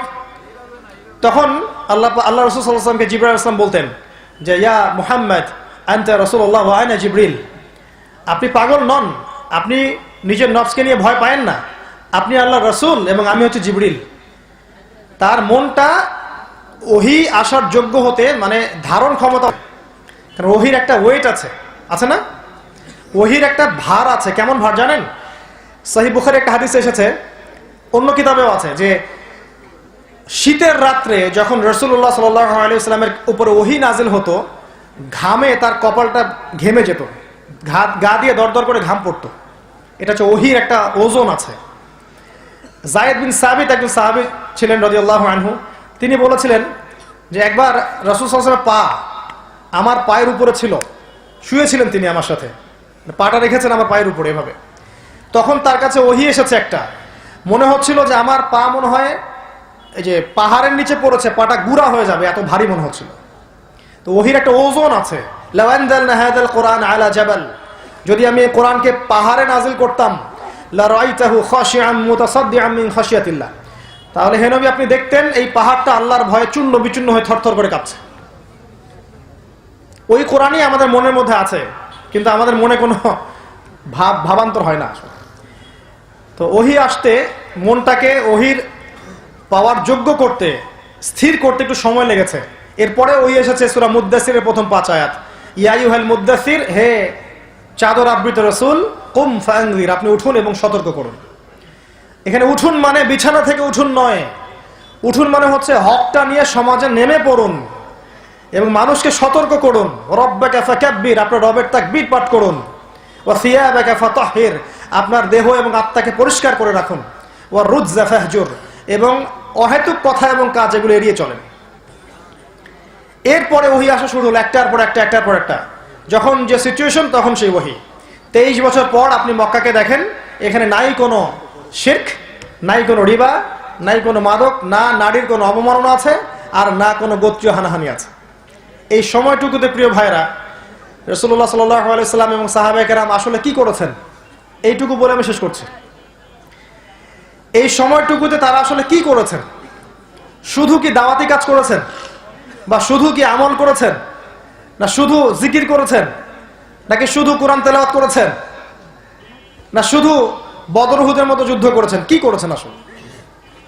এই পুরো সময়টা জুড়ে এই কোরআনকে কেন্দ্র করে তারা মূলত 6টা কাজ করেছেন। কয়টা কাজ? 6টা কাজ। এই জায়গাটা মনে রাখেন, বাকিটা ভুলে গেলে জানেন তাও ভালো। এই জায়গাটুকু মনে রাখেন, কয়টা কাজ করেছেন? বিশ্বাস করেন, এই 6টা কাজ যদি আমরা করতে পারি ইনশাআল্লাহু আযজা ওয়া জাল, আপনি আগামী 30, 40, 50, 100 বছর পরে গিয়ে হলেও দেখবেন ইসলামী খেলাফা, ইসলামী পুরো কন্টিনেন্ট সব আবার বাস্তবায়ন হয়েছে ইনশাআল্লাহ। এবং কিয়ামতের আগে এটা হবেই। কিয়ামতের আগে এই দিন এই বিশ্ববাসী দেখে যাবেই ইনশাআল্লাহ। এটা খুদই আল্লাহ পাক লিখে দিয়েছেন। আল মাহদি আসবেন, ঈসা ইবনে মারইয়াম আসবেন, এগুলো হবে, কেউ এটাকে উল্টাতে পারবে না। এই সময়টুকু আপনি সার্ভাইভ করবেন কিভাবে? এই সময়টুকুর মধ্যে রাসূলুল্লাহ সাল্লাল্লাহু আলাইহি ওয়াসাল্লাম এবং সাহাবায়ে কেরাম এই মূলত 6টা কাজ করেছিলেন। একটা হচ্ছে আল কোরআনকে তারা বিশুদ্ধ করে পড়তে শিখেছেন। সবাই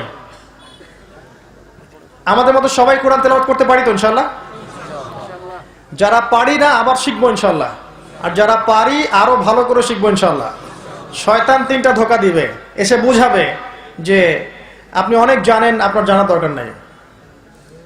শয়তান বোঝাবে যে আপনার অনেক বয়স হয়ে গেছে, আপনি এখন আর পারবেন না।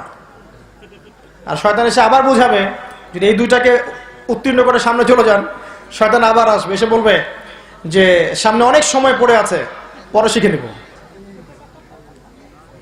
তো এই আর কি বিষয়। তিলাওয়াত বিশুদ্ধ করে না শিখলে সমস্যা আছে। কোরআন তেলাওয়াত সারা বছর করে যাবেন, সারা জীবন, কিন্তু ভুল হবে, অর্থগুলো উল্টাপাল্টা হয়ে যাবে। একটা এক্সাম্পল দিয়েই বোঝেন তাহলে কিরকম হবে। আলহামদুলিল্লাহ অর্থ মানে কি? এখানে যে হা আছে, এটা কি বড় হা না ছোট? হুত্তি না হাওয়াস? হায়ে হুত্তি, এটাকে বলে বড় হা। উচ্চারণ কোথা থেকে করতে হয়? মাঝখান থেকে। মাশাআল্লাহ। এখানে যদি আপনি আলহামদুলিল্লাহ বলেন, অর্থ হচ্ছে সমস্ত প্রশংসা কার জন্য? আল্লাহর জন্য, রব্বুল আলামিন, তিনি জগৎসমূহের প্রতিপালক। যদি বলেন আলহামদুলিল্লাহ, বড় হায়ের জায়গায় ছোট হা হাওয়াস, হুত্তির জায়গায় হাওয়াস, অর্থ কি হবে? হ্যাঁ মাশাআল্লাহ, সমস্ত নিন্দা আল্লাহর জন্য, নাউযুবিল্লাহ। তো কিভাবে পরিবর্তন হলো? একটা অক্ষরের উচ্চারণের কারণে। এরকম অসংখ্য এক্সাম্পল দেয়া যাবে, আজকে ওই টপিক না আমার।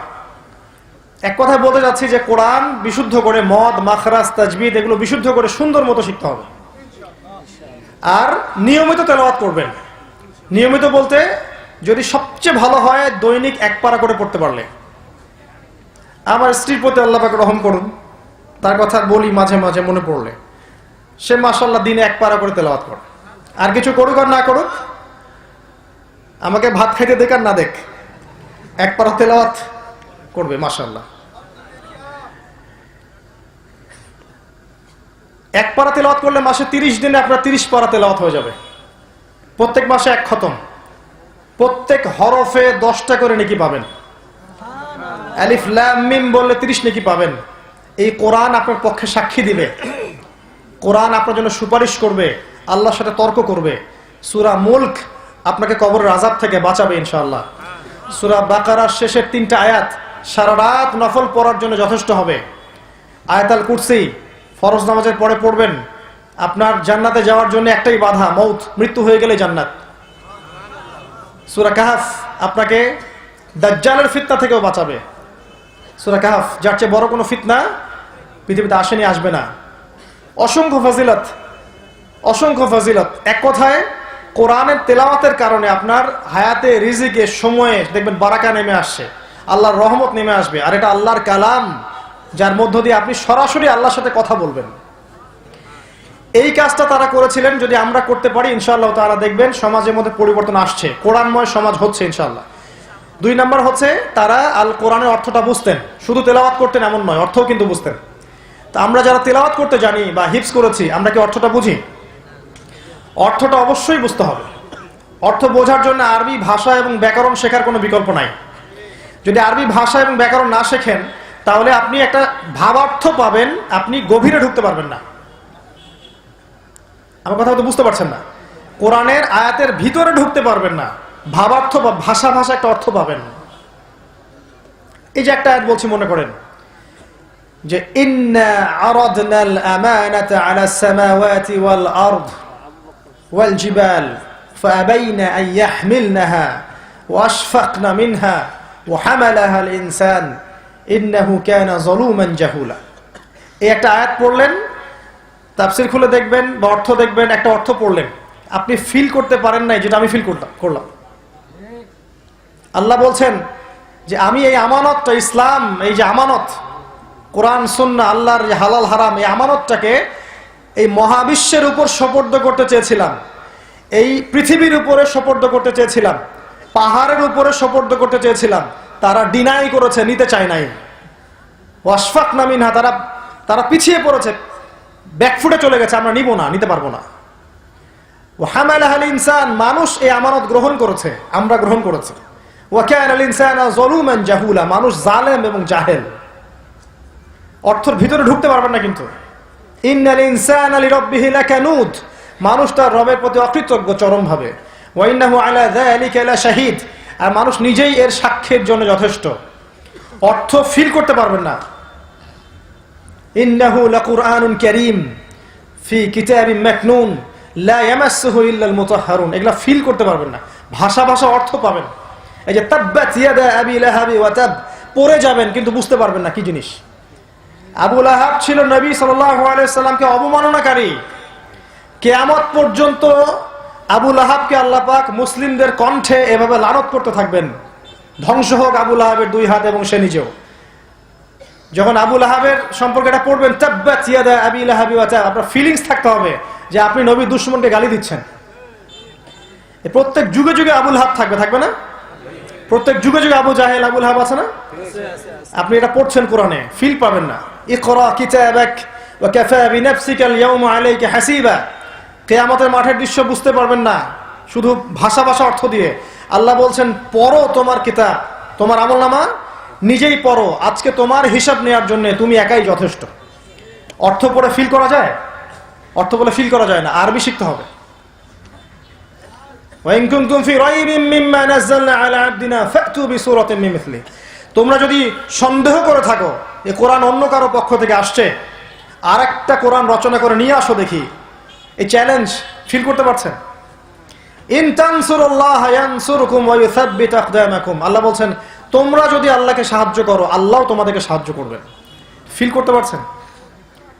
মুসা আলাইহিস সালামের দোয়া, তিনি দোয়া করছেন আল্লাহর কাছে হাত তুলে, রব্বি ইন্নী বিমা আনজালতা ইলাইয়া মিন খায়রিন ফাকিহ, ও আল্লাহ তুমি আমার প্রতি যে করুণা বর্ষণ করবে এর জন্য আমি ফকির হয়ে বসে আছি। ফিল করতে পারছেন? ইউনূসের কথা, ওই অন্ধকারে দাঁড়ায় দোয়া করছেন, লা ইলাহা ইল্লা আন্ত সুবহানাকা ইন্নী কুনতু মিনাজ জালিমিন। আল্লাহ, আপনি ছাড়া কোনো ইলাহ নাই, আপনি পবিত্র, আমি জালেম ছিলাম। প্রত্যেকটা আয়াত, এই যে ইউসুফ পড়ে না সূরা ইউসুফ, এখন ইউসুফ আর জোলেখার প্রেম কাহিনী বানাইছে, নাউজুবিল্লাহ।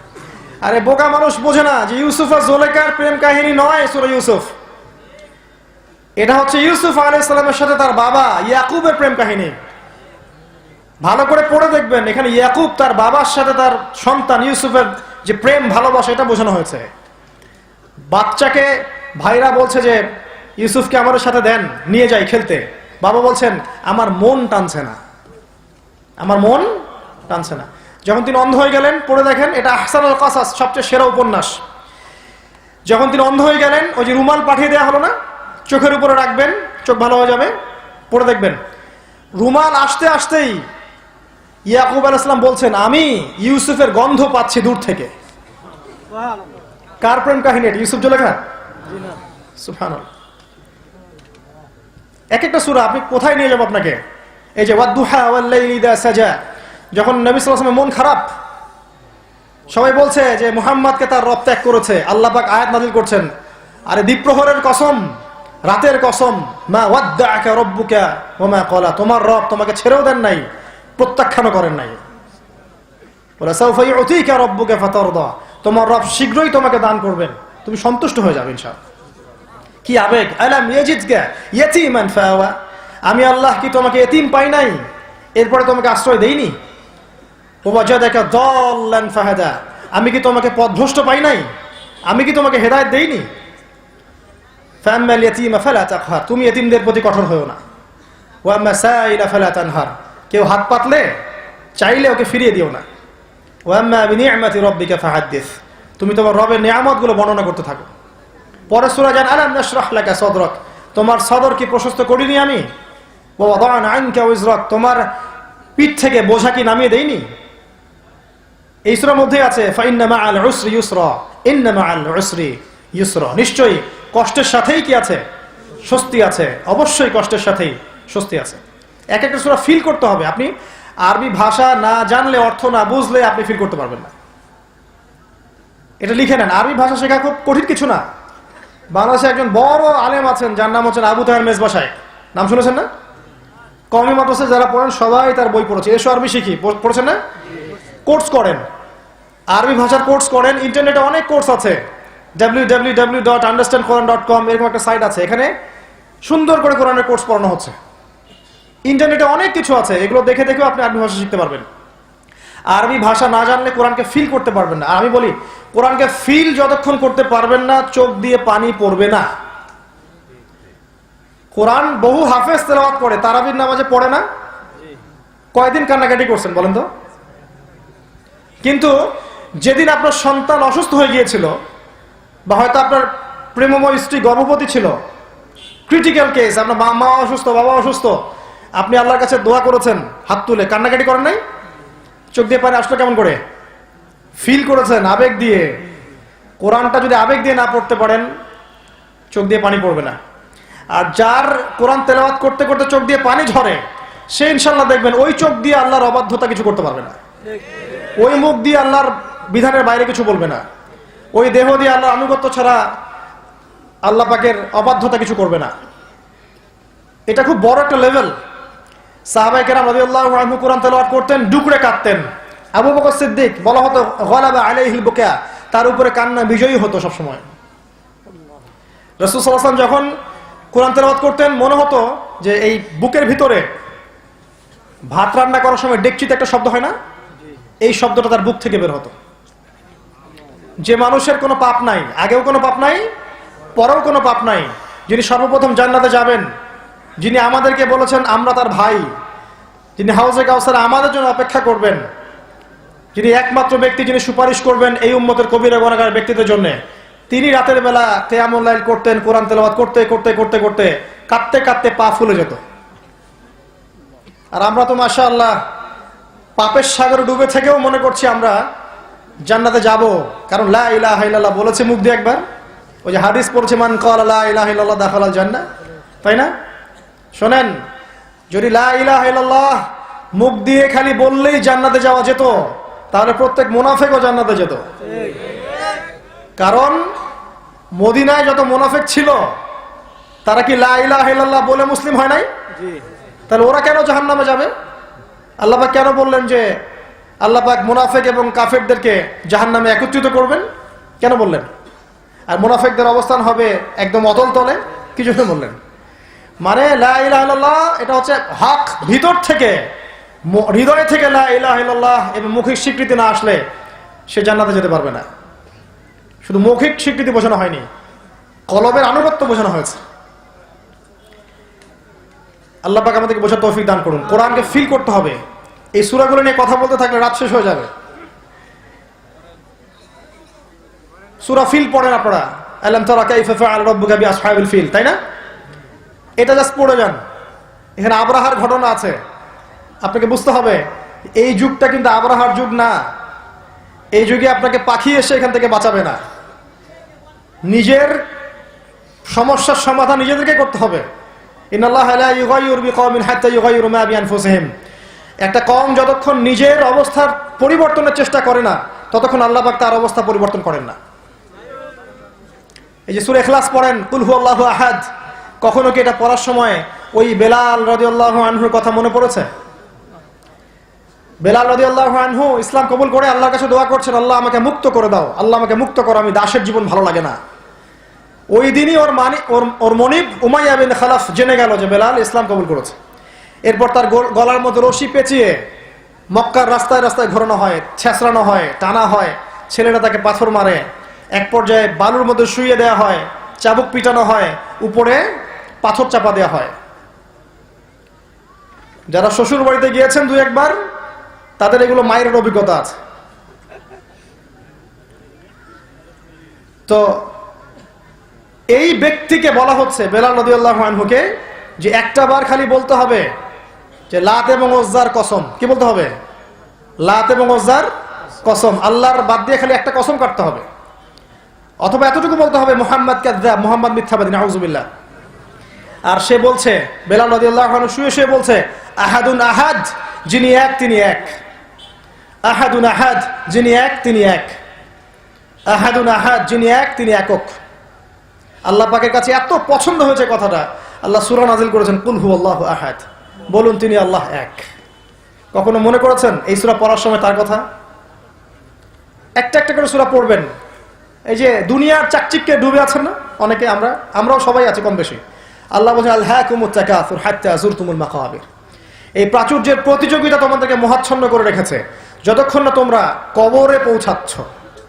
কাল্লা সাউফা তা'লামুন, কখনো নয় শীঘ্রই তোমরা জানতে পারবে। সুম্মা কাল্লা সাউফা তা'লামুন, আবারও বলছি কখনো নয় শীঘ্রই তোমরা জানতে পারবে। এই আয়াত এই সূরার শেষের দিকে কি আছে? সুম্মা লাতুসআলুন্না ইয়াওমাইযিন আনিন নাঈম, ওই দিন তোমাদেরকে প্রত্যেককে নিয়ামত সম্পর্কে জিজ্ঞাসা করা হবে। প্রত্যেকটা সূরা পড়তে থাকেন, আল্লাহ পাক তৌফিক দান করুন। কোরআনের গভীরে ঢুকে যান, আরবি ভাষা শিখেন, দেখবেন কোরআনকে ফিল করতে পারবেন ভিতর থেকে। সূরা কাহফটা খুব ভালো করে পড়বেন। এই সূরা শেষ জামানার সূরা। এই সূরা আপনাকে বোঝাবে কিভাবে চলবেন এই যুগে। অন্তত একটা পারা, দুইটা পারা, তিনটা পারা, যতটুকু পারেন মুখস্থ করেন। আমি বিশ্বাস করি না যে কোরআন মুখস্থ করতে পারবেন না আপনারা, আমি এটা বিশ্বাস করি না। কেমিস্ট্রি মুখস্থ করেছেন, পর্যায় সারণী ধরলে এখনই বলতে পারবেন। ফিজিক্স মুখস্থ করেছেন, উপন্যাসগুলো মুখস্থ করেছেন, কবিতাগুলো মুখস্থ করেছেন, তাই না? করেন নাই? লেখকের নাম, সাল সব মুখস্থ। ইংরেজির কত সূত্র মুখস্থ করেছেন, ত্রিকোণমিতি, পরিমিতি, ম্যাথামেটিক্স, কত কি মুখস্থ করেছেন, কত কি করেছেন সারা জীবনে। কোরআন এক পারা মুখস্থ করতে পারবেন না, এটা আমি বিশ্বাস করি না। অন্তত 30তম পারাটা হলেও মুখস্থ করবেন। কথা দেন কারা কারা মুখস্থ করবেন? এই যে বায়াত করলাম আপনাদের কাছে, ঠিক আছে? এটা হচ্ছে 2 নাম্বার কাজ। শেষ করছি আমি, একটু বসেন। তিলাওয়াত, তারপরে হচ্ছে আপনার হিফজ এবং অর্থ বোঝা, এই কাজটা তারা করেছিলেন। 4 নাম্বার, কোরআনের যত আদেশ আছে আদেশগুলোকে তারা মেনেছেন, মানেন নাই? কোরআনের সমস্ত আদেশকে রাসূলুল্লাহ সাল্লাল্লাহু আলাইহি ওয়াসাল্লাম সাহাবায়ে কেরাম মেনে চলেছেন। যেমন তাওহীদ, তারা কি শিরক করতেন? তারা আল্লাহ তাওহীদে থাকতেন, আমরাও ইনশাআল্লাহ তাওহীদে থাকবো। 2 নাম্বার সালাত, তারা 5 ওয়াক্ত সালাত পড়তেন জামাতে, আমরা পড়ি তো মাশাআল্লাহ। আল্লাহ পাক তৌফিক দান করুন। বাংলাদেশে 80-90% মুসলিম 5 ওয়াক্ত নামাজ পড়ে না জামাতের সাথে, এটা বাস্তবতা। আমি বলছি বাস্তবতা যতক্ষণ দূর না হবে ততক্ষণ পর্যন্ত কোরআনের আলো ঘরে ঘরে জ্বলবে না, বরং আলো আস্তে আস্তে কমে যাবে ভাই। যাকাত, তারা যাকাত দিতেন না, আমরা এখন যাকাত দিতে চাই না। আমরা বলি যে ট্যাক্স দিচ্ছি তো, যাকাত দেওয়ার কি দরকার, এটা আল্লাহর মালের হক, দিতে হবে। যাকাত কেউ যদি অস্বীকার করে সে কিন্তু কাফের হয়ে যাবে, কুফরি করে ফেলবে। তারা সিয়াম রাখতেন, তারা হজ করতেন, উমরা করতেন, মানুষকে সৎ কাজের আদেশ করতেন, অসৎ কাজে নিষেধ করতেন, মানুষকে দাওয়া দিতেন, তাসবিহ তাহলিল করতেন, জিকির আজগার করতেন, ইসলামের প্রসার প্রসারের ফিকির করতেন, দিন কিভাবে কল্যাণকর হবে, দিনকে কেমন করে এগিয়ে নিয়ে যাওয়া যাবে, এই চিন্তা ফিকির করতেন তারা। আল্লাহ এবং তার রাসূলের আনুগত্য করতেন, আল্লাহ পাকের সব আদেশ মানতেন, নিষেধগুলোকে ছেড়ে দিতেন। এই কাজটা যদি আমরা করতে পারি ইনশাআল্লাহ দেখবেন জাহিলিয়াত কমে যাবে ইনশাআল্লাহ। একই সাথে নিষেধগুলো ছাড়তেন, শুধু আদেশ মানতেন এমন নয়, নিষেধও বর্জন করতেন। শুধু যদি আদেশ মানি নিষেধগুলো বর্জন না করি এটা হবে মুনাফিকি। এটা কি হবে? মুনাফিকি।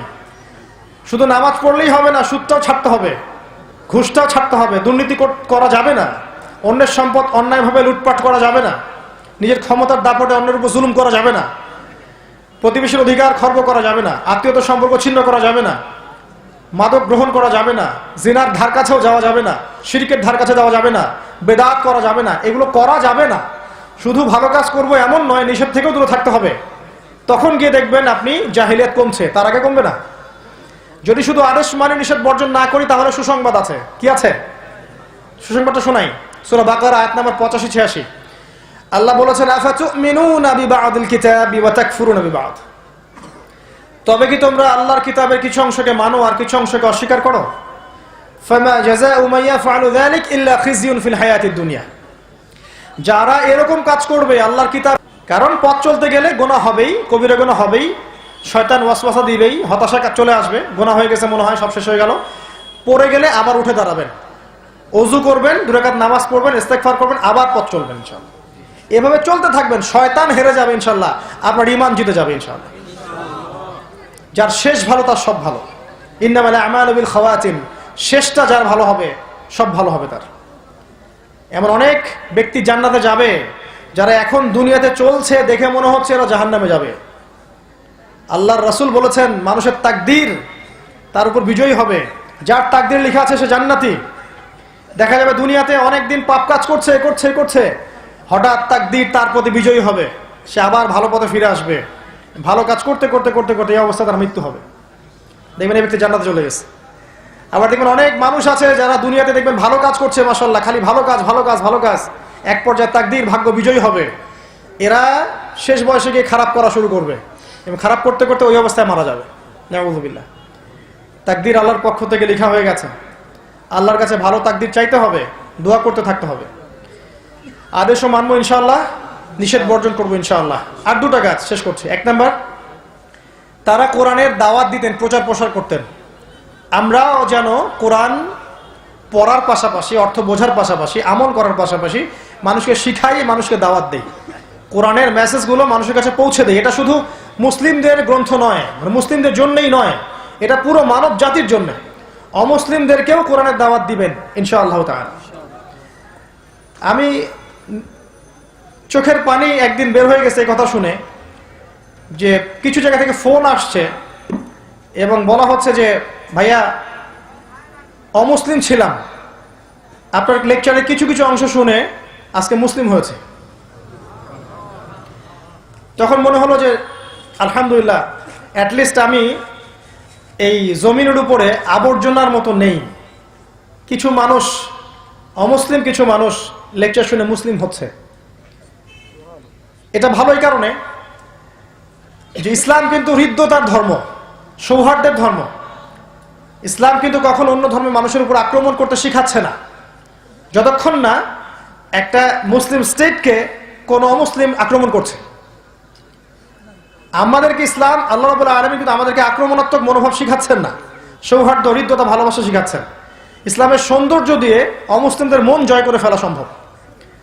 রাসূলুল্লাহ সাল্লাল্লাহু আলাইহি ওয়াসাল্লামের চরিত্র দেখে বহু মানুষ ইসলাম কবুল করেছে, কোরআনের তেলাওয়াত শুনে বহু অমুসলিম ইসলাম কবুল করেছে। আমরা যদি ঠিক হই দেখবেন ইনশাআল্লাহ তাআলা আমাদের আমল, আমাদের আকীদা, আমাদের চরিত্র দেখে বহু অমুসলিম ইসলাম কবুল করবে ইনশাআল্লাহ আযজা ওয়া জাল। আর কিছু মানুষ আছে যারা কখনোই করবে না, সুম্মুন বুকমুন উমিয়ুন ফাহুম লা ইয়ারজিউন, তারা কখনো ফিরে আসবে না। ওদেরকে নিয়ে আপনার চিন্তা করার প্রয়োজন নাই, কারণ আল্লাহ পাক বলেছেন উলাইকা কাল আনআম, এরা গবাদি পশুর মতো, বাল হুম আদল, বরং তার চেয়েও নিকৃষ্ট। তারা কোরআনের দাওয়াত দিতেন, প্রচার প্রসার করতেন। আমরাও ইনশাআল্লাহ যতটুকু জ্ঞান অর্জন করেছি এর আলোকে আল কোরআনের দাওয়াত মানুষের ঘরে ঘরে পৌঁছাবো, সাথে হাদিসটাও পৌঁছাবো। শুধু কোরআন মানবো হাদিস মানবো না এমন নয়, কোরআন হাদিস দুটা মিলেই চলতে হবে। কিছু মানুষ বের হয়েছে নতুন, এখন নতুন ফিতনা যে কোরআন মানি হাদিস মানি না। তো কোরআন মানি হাদিস মানি না কথা বলার মানে হচ্ছে আসলে আপনি কোরআনও মানেন না। কারণ আল্লাহ বলেছেন আতিউ আল্লাহ ওয়া আতিউ রাসূল, কোরআনেই আছে আল্লাহর আনুগত্য করো, রাসূলের আনুগত্য করো। তাহলে রাসূলের আনুগত্য কোথায় করলেন আপনি? হাদিস না মানলে, হাদিস না মানলে আপনি রাসূলের আনুগত্য কোথায় করছেন? ওয়া মা আতাকুমুর রাসূলু ফাখুযু, রাসূল যা দেন তা গ্রহণ করো। ওয়া মা নাহাকুম আনহু ফান্তাহু, যা থেকে বিরত থাকতে বলেন বিরত থাকো। তো কোরআন যদি মেনে থাকেন তাহলে এই আয়াতগুলো মানবেন না। এটা একটা ফিতনা, এটাকে বলা হয় কোরআন। আল্লাহ পাক এই ফিতনা থেকে আমাদেরকে হেফাজত করুন। আর শেষ কাজ তারা যেটা করেছিলেন, রাসূল সাল্লাল্লাহু আলাইহি ওয়াসাল্লাম, সাহাবায়ে কেরাম রাদিয়াল্লাহু আনহুম আজমাইন, কোরআনের যে বেসিক ফান্ডামেন্টাল জিনিসগুলো আছে, লসগুলো আছে, এগুলোকে তারা বাস্তবায়ন করেছেন। মক্কায় পারেন নাই, মদিনায় করেছেন। এবং এগুলোর মধ্য দিয়ে কি হয়েছে? সমাজে শান্তি, শৃঙ্খলা, স্থিতিশীলতা প্রতিষ্ঠিত হয়েছে। তখন কেউ চুরি করতে ভয় পেত, কারণ চুরি করলেই খবর আছে, ধরা পড়লেই হাত যাবে। জেনা করতে ভয় পেত, ধরা পড়লেই 100টা লাঠি খেতে হবে জনসমক্ষে। ডাকাতি করতে ভয় পেত, ডাকাতি করলে ডান দিকের হাত বাম দিকের পা কেটে ফেলে দিবে। ভয় পেত তারা। বিবাহিত ব্যক্তি জেনা করতে ভয় পেত, ধরা পড়লে রজম করে দিবে। কেউ রাসূল সাল্লাল্লাহু আলাইহি ওয়াসাল্লামকে গালি দিতে ভয় পেত, গালি দিলেই খবর আছে। মানে যখন লসগুলো ইমপ্লিমেন্ট করা হয়েছিল ওই যুগে, আমি বলছি ওই যুগের কথা, যখন রাসূলুল্লাহ সাল্লাল্লাহু আলাইহি ওয়াসাল্লাম ছিলেন, সাহাবায়ে কেরাম রাদিয়াল্লাহু আনহুম তারা ছিলেন, এই বিষয়গুলো বাস্তবায়িত ছিল। এই কারণে সমাজের মধ্যে দেখবেন পাপ, দুর্নীতি, অন্যায়, অবিচার, জুলুম এগুলো অনেক কমে গিয়েছিল। হতো না এটা বলবো না, হলেও সেটার সুষ্ঠু বিচার হতো এবং স্থায়ী শান্তি ছিল। এই 6টা বিষয় তারা বাস্তবায়ন করেছিলেন। এখন আমরা শেষ করবো এই জায়গায় এসে যে আমরাও যদি এখনকার এই আয়ামে জাহেলিয়াত, নতুন আঙ্গিকে গড়া এই জাহেলিয়াতকে দূর করতে চাই, তাহলে আমাদেরকেও সেই পড়াশোনায় ফিরে যেতে হবে, কনস্ট্রাকটিভ সিলেবাসে পড়াশোনা করতে হবে। আমাদেরকেও জানা অনুযায়ী আমল করতে হবে, আদর্শ পরিবার করতে হবে, হালাল খেতে হবে, হারাম থেকে দূরে থাকতে হবে, ইসলামের দাওয়াতি কাজে নিজেদেরকে অংশগ্রহণ করাতে হবে, নিজের সাধ্যমতো চেষ্টা করতে হবে।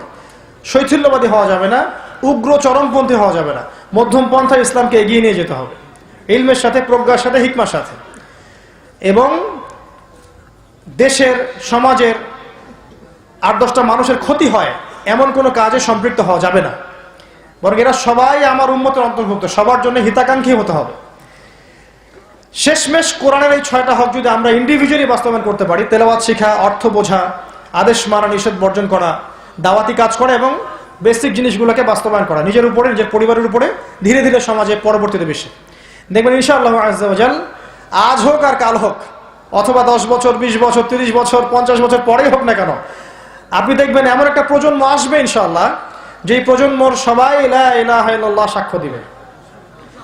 এবং যেই প্রজন্মে দেখবেন কোনো অন্যায় হচ্ছে না, দুর্নীতি হচ্ছে না, পাপাচার হচ্ছে না, সমাজটা আলোকিত আছে, অন্ধকারাচ্ছন্ন নেই। এবং এই দিন ইনশাআল্লাহ আযজা ওয়া জাল আল্লাহ পাক শীঘ্রই এই বিশ্বের বুকে নিয়ে আসবেন। এটা আল্লাহ পাকের দায়িত্ব। আল্লাহ পাক বলেছেন ইন তানসুরুল্লাহ ইয়ানসুরুকুম, তোমরা যদি আল্লাহকে সাহায্য করো আল্লাহ তোমাদেরকে সাহায্য করবেন। ওয়া ইউসাব্বিত আকদামাকুম, তোমাদের পা আল্লাহ পাক দৃঢ় রাখবেন। ইয়া আইয়ুহাল্লাযীনা আমানু, হে মুমিনগণ, ইত্তাকুল্লাহ, আল্লাহকে ভয় করো। ইসবিরু ওয়া সাবিরু, তোমরা ধৈর্য ধরো, ধৈর্য ধারণে প্রতিযোগিতা করো। ওয়ারাবিতু, আখের গুছাও, লাআল্লাকুম তুফলিহুন, যাতে করে সফল হতে পারো। আল্লাহ বলেছেন কাম মিন ফিআতিন ক্বালিলা গালাবাত ফিআতান কাসীরা বিইذনিল্লাহ, কত ছোট ছোট উম্মাহ ছিল যারা বড় বড় উম্মাহর উপর বিজয় লাভ করেছিল। ওয়ালা তাহিনু ওয়ালা তাহজানু, তোমরা হীনবল হয়ো না দুশ্চিন্তাগ্রস্ত হয়েও না, ওয়া আনতুমুল আ'লাউনা, তোমরাই বিজয়ী হবে, ইন কুনতুম মুমিনিন, যদি তোমরা প্রকৃত অর্থেই মুমিন হতে পারো। আল্লাহ পাক আমাদের সবাইকে প্রকৃত অর্থে মুমিন হওয়ার তৌফিক দান করুন, আল কোরআনের হকগুলোকে আদায় করার তৌফিক দান করুন, প্রকৃত জ্ঞানে জ্ঞানী হওয়ার তৌফিক দান করুন, জ্ঞান অনুযায়ী আমল করার তৌফিক দান করুন।